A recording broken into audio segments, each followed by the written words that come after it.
दोस्तों नमस्कार, मैं हूं राकेश कुमार। आप देख रहे हैं मत अभिमत। मित्रों, बिहार में सर्वेक्षण चल रहा है, भूमि सर्वेक्षण, और इस विशेष भूमि सर्वेक्षण को लेकर बिहार सरकार या यूं कहें राजस्व एवं भूमि सुधार विभाग पूरी तरह संजीदा है। किस तरह ससमय पारदर्शी तरीके से बेहतर ढंग से इस सर्वे को पूरा किया जा सके और रैयतों के मुश्किलों को, उनकी समस्याओं का निराकरण किया जा सके, इसको लेकर लगातार रोज नए नियम बनाए जा रहे हैं, नई व्यवस्था लाई जा रही है और कोशिश ये किया जा रहा है विभाग द्वारा कि रैयत को कम से कम परेशानी हो।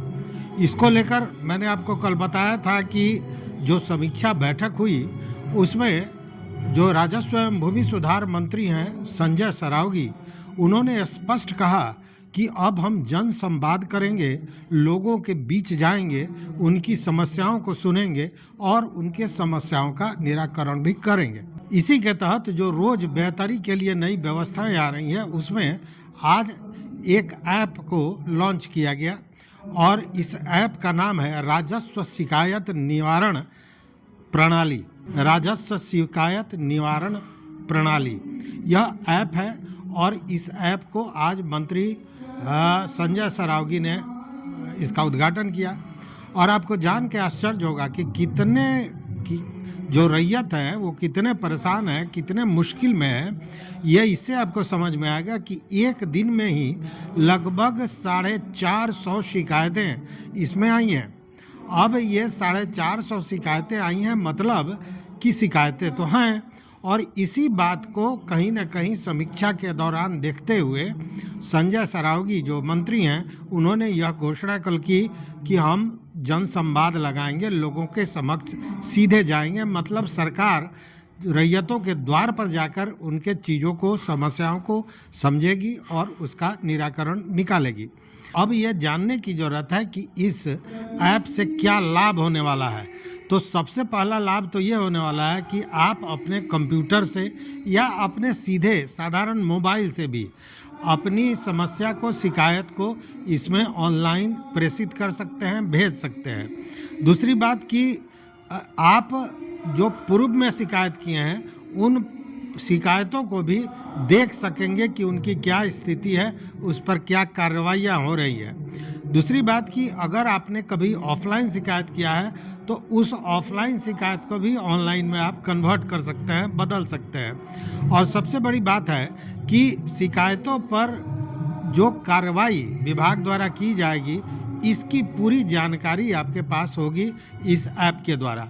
तो ये बड़ा महत्वपूर्ण है और इसको लेकर जो उद्घाटन हुआ है इसका ऐप में, उसमें जो राजस्व एवं भूमि सुधार विभाग के एसीएस हैं दीपक कुमार सिंह, उनका ये कहना है कि इसको जो लॉन्च किया गया है उसके पीछे ये उद्देश्य तो है कि लोग को अपनी समस्याओं को एक प्लेटफॉर्म पे देने का, बताने का मौका मिलेगा। और सबसे बड़ी बात है कि लोगों को ये लगेगा कि हम अपनी बात सीधे सरकार को, विभाग को कह सकते हैं। मतलब रैयतों को एक बड़ा सुकून मिलेगा कि हम अपनी बात सीधे पहुंचा सकते हैं सरकार तक और तब सरकार इस पर कार्रवाई करेगी, उनकी समस्याओं का निराकरण करेगी। अब इसके अलावा भी बहुत से काम हो रहे हैं। जैसे कल मैंने बताया था कि एसीएस ने कहा कि जो जमाबंदी के स्कैनिंग का काम है वो 31 मई तक पूरा हो जाना चाहिए। मतलब उसमें कहीं ढील देने की बात नहीं है। और सबसे बड़ी बात क्या है कि आप देख रहे होंगे कि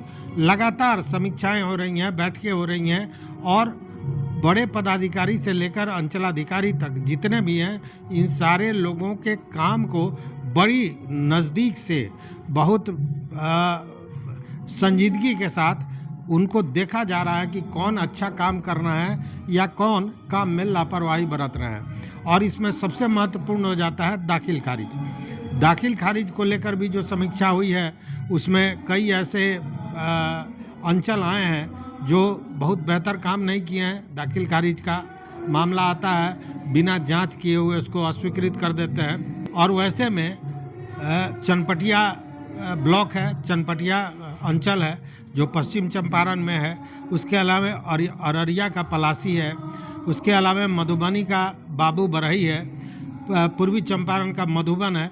तो ये सारे अंचल ऐसे हैं जहाँ पे ये देखा गया है कि अंचलाधिकारियों ने दाखिल खारिज को सीधे अस्वीकृत कर दिया है बिना जांच पड़ताल किए हुए।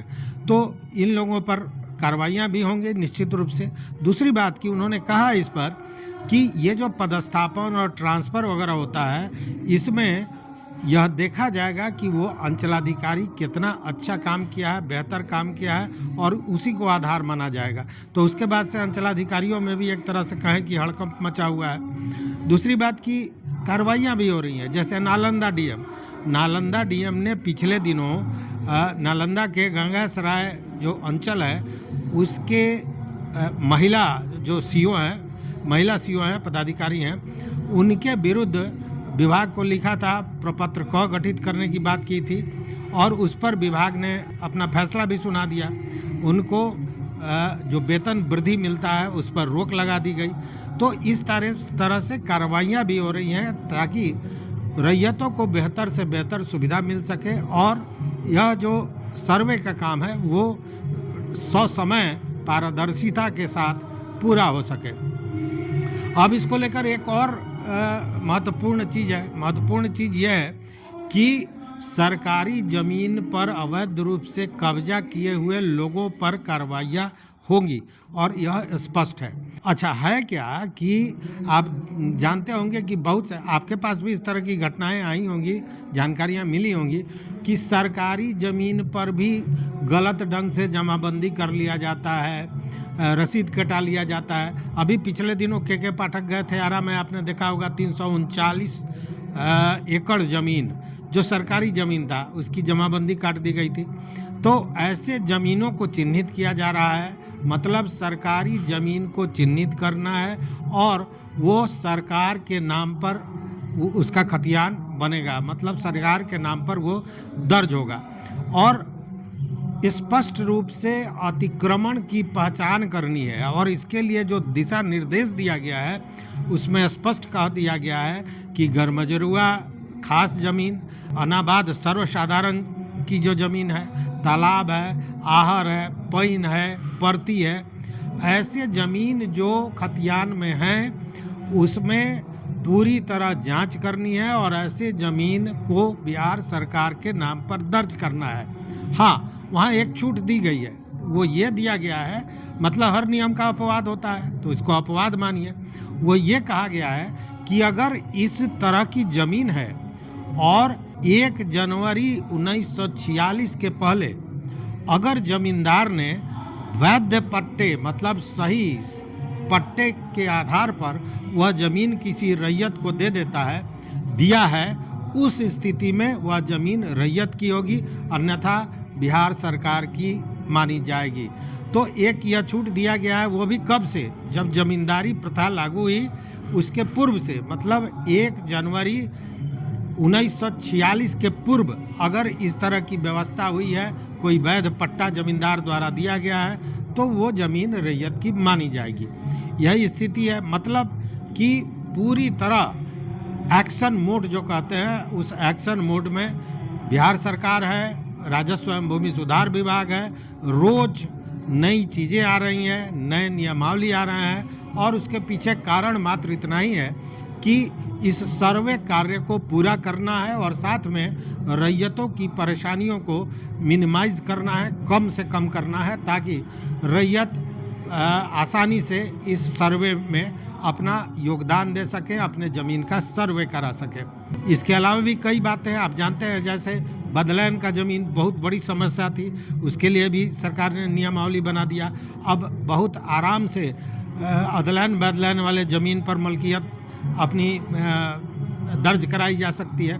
मतलब सारी व्यवस्थाएं सरकार द्वारा की जा रही हैं। अब देखने वाली बात यह है कि इन व्यवस्थाओं का लाभ रैयत को कितना मिलता है। हालांकि लाभ मिल रहा है और सर्वे भी बहुत गति में अब गति पकड़ते जा रहा है, धीरे धीरे आगे बढ़ता जा रहा है। तो आपसे निवेदन है कि ये ज़रूर बताइए कि आपने सर्वे के लिए अपना जो प्रपत्र 2 और 3 है उसको भरा है कि नहीं। सर्वे आप अपने ज़मीन का कराने के लिए जो कार्रवाइयाँ हैं वो आपने की है कि नहीं, डिस्क्रिप्शन में ज़रूर बताइएगा। इस वीडियो में बस इतना ही। देखते रहिए मत अभिमत। मित्रों, चैनल पर नए हो तो सब्सक्राइब कीजिए, लाइक कीजिए और अपने दोस्तों के साथ शेयर कीजिए। यहाँ तक साथ देने के लिए, वीडियो को देखने के लिए बहुत बहुत धन्यवाद। कोटिशः आभार।